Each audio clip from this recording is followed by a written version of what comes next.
بسم اللہ الرحمن الرحیم۔ السلام علیکم ورحمۃ اللہ۔ اتوار 17 اکتوبر سے کرونا ایس او پیز میں نرمی کا اعلان کیا گیا ہے سعودی وزارت داخلہ کی جانب سے، جس کے تحت اجتماعات کی اجازت دی جائے گی۔ کرونا ویکسین کی دونوں خوراکیں لینے والوں کے لیے ماسک پہننے کی کچھ پابندیاں بھی ختم ہوگی۔ سرکاری خبرساں ادارے ایس پی اے نے وزارت داخلہ کی جانب سے جاری بیان میں کہا ہے کہ کھلے مقامات پر کرونا ویکسین کی دونوں خوراکیں لینے والوں کے لیے اب ماسک کی پابندی لازمی نہیں ہوگی، یعنی اتوار 17 اکتوبر 2021 سے۔ تاہم ان بند مقامات میں ماسک کی پابندی لازمی ہے۔ بیان میں کہا گیا ہے کہ سماجی فاصلے کے لیے بھی جو ضوابط کو آسان کیا جا رہا ہے، عوامی مقامات، ٹرانسپورٹ، ریستوران، سینما گھروں اور دیگر اجتماعات میں توکل ایپ کی پابندی کے ساتھ ویکسین کی دونوں خوراکیں لینے والے لوگوں کو ہی پوری گنجائش کے مطابق کام کرنے کی اجازت ہوگی۔ سعودی وزارت داخلہ کے ذرائع کا کہنا ہے کہ مسجد الحرام مکہ مکرمہ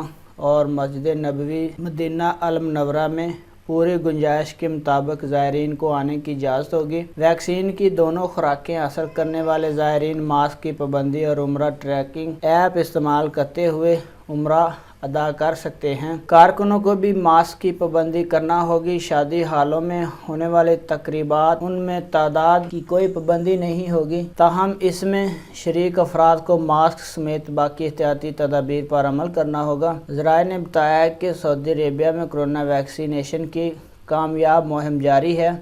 متاثرین کی تعداد میں نمایاں کمی اور وزارت صحت کی جانب سے جاری سفارشات کی روشنی میں کرونا ایس او پیز میں نرمی کی منظوری دے دی گئی ہے۔ تو فرینڈز، یہ سعودی وزارت داخلہ کی جانب سے جو سماجی فاصلے اور ماسک کی جو پابندی میں نرمی کل سے شروع ہو جائے گی 17 اکتوبر 2021 سے، اس کے متعلق اہم اپڈیٹ آپ کے ساتھ شیئر کی۔ ویڈیو دیکھنے کا بہت بہت شکریہ۔ السلام علیکم ورحمۃ اللہ۔